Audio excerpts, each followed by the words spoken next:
Sumérgete en la palabra de Dios. Cava un poco más profundo. Descubre el mensaje de la Biblia para ti hoy.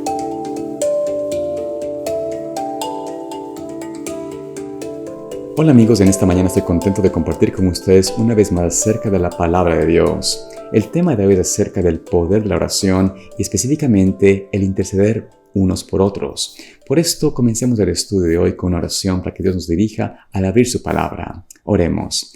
Amante Padre Celestial, en esta ocasión, Señor, te agradecemos que tú nos permites estudiar nuevamente tu palabra juntos. Permite, Señor, de que hoy podamos recibir esa unción de tu Santo para que podamos ser guiados a la verdad y poder comprender, y no solamente comprender intelectualmente, pero vivir realmente tu palabra en nuestras vidas. Señor, permite que podamos ser realmente transformados y ennoblecidos por medio de la palabra viva que es tu Santa Biblia. Pedimos todo esto, Señor, no por mérito nuestro, sino por los méritos de Jesús. En su nombre. Amén.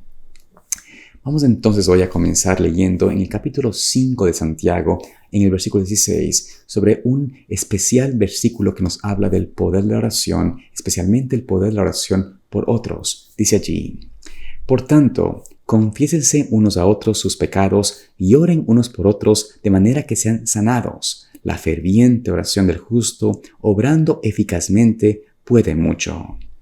Vemos en este interesante versículo lo que nos dice la palabra del Señor en cuanto a lo que significa orar eficazmente.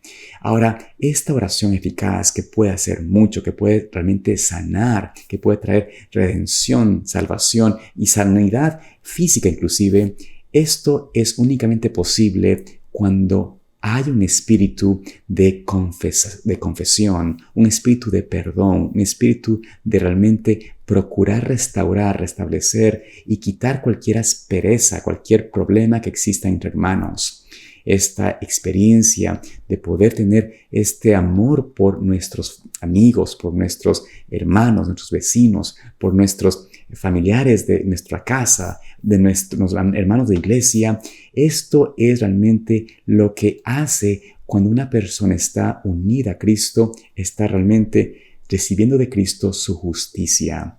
Así es entonces como una persona puede ser declarada justa, y por eso dice la palabra de Dios que la oración del justo, esto quiere decir el que está unido a Cristo, el que tiene amor por su prójimo, el que no guarda rencor, el que no tiene ninguna animosidad, ningún pleito, este puede ya ser declarado justo y por medio de esa unidad al Señor Jesús puede entonces obrar eficazmente para traer sanidad, para poder obrar en favor de otros. Creo yo que nosotros no experimentamos esto porque muchas veces guardamos justamente algún pecado escondido en el corazón.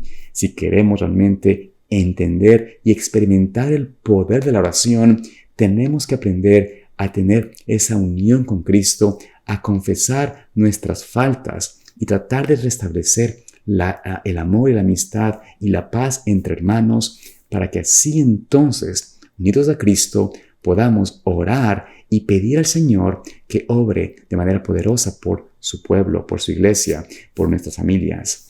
De hecho, notemos lo que nos dice el libro de Segunda de Crónicas, el capítulo 7, versículo 14. Allí leemos un versículo sumamente importante que hoy, en esta experiencia que estamos viviendo, esta pandemia, debe ser realmente un versículo sumamente importante de memorizar y recordar.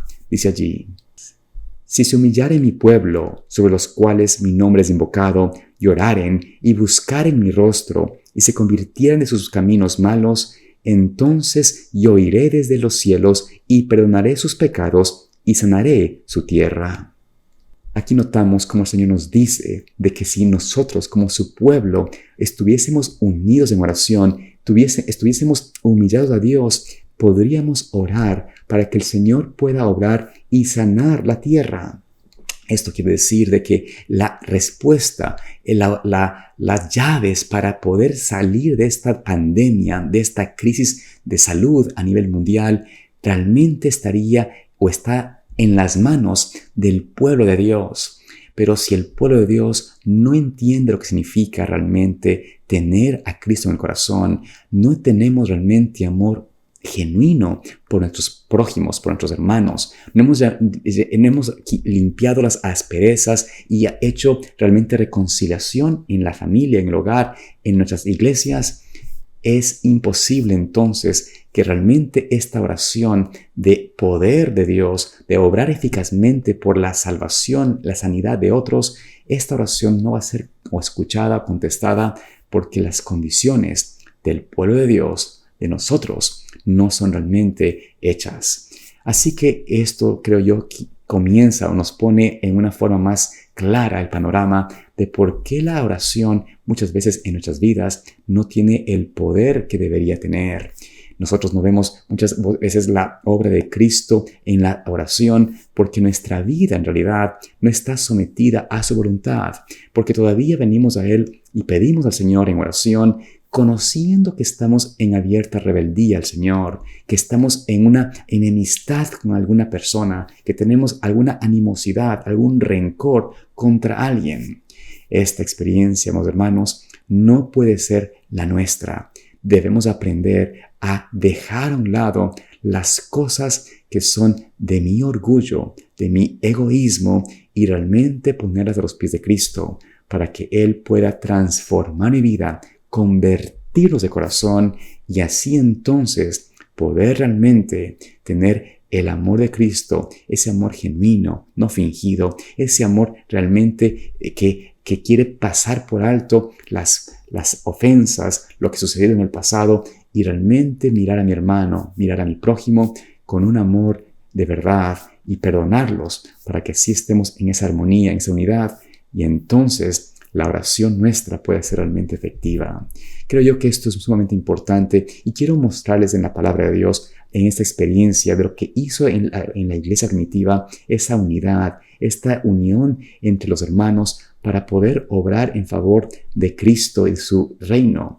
Esto hizo que en ese tiempo la iglesia primitiva pueda ser exitosa y puedan hacer grandes señales y prodigios porque estaban realmente como iglesia, como pueblo de Dios, unidos en oración. Vayamos al capítulo 4 de Hechos y veamos en el versículo 23 en adelante lo que pasó con Pedro y Juan cuando volvieron del concilio ante el Sanedrín, ante los sacerdotes, cuando fueron llevados presos por haber sanado a un hombre cojo. Notemos lo que nos dice la palabra de Dios allí y veamos cómo esto va a ser una experiencia o una ilustración de lo que podemos ser nosotros hoy como iglesia de Dios. Dice allí: al ser puestos en libertad, vinieron a los suyos y contaron todo lo que los principales sacerdotes y los ancianos les habían dicho.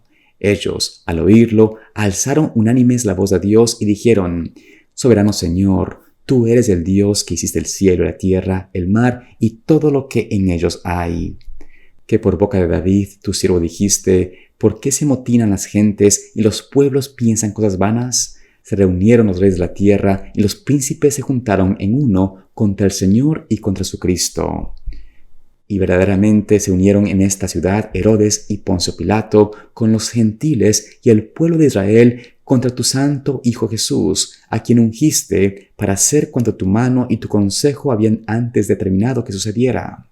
Y ahora, Señor, mira sus amenazas y concede a tus siervos que con toda valentía hablen tu palabra mientras extiendes tu mano para que se hagan sanidades, señales y prodigios mediante el nombre de tu santo Hijo Jesús.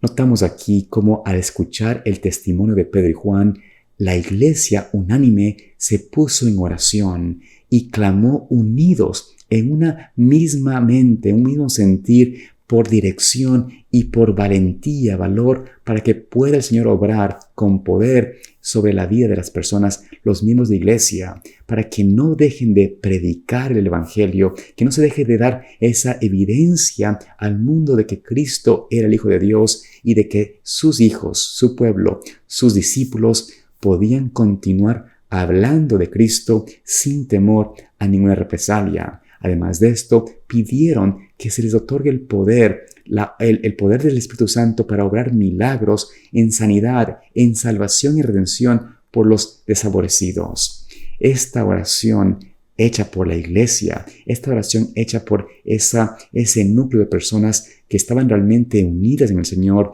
que buscaban no lo suyo, nada para sí mismos, sino realmente salvar a otros, poder llevar el Evangelio de Cristo a otros. Esta oración fue realmente la muestra de lo que hizo el Espíritu Santo en ellos y cómo esta iglesia primitiva fue poderosa ante el Señor, llevando el Evangelio al mundo.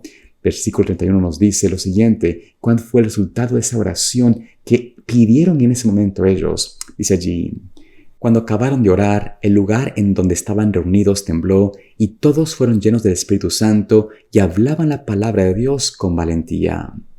Aquí notamos cuál fue el resultado de la oración que tuvieron ellos ante el Señor.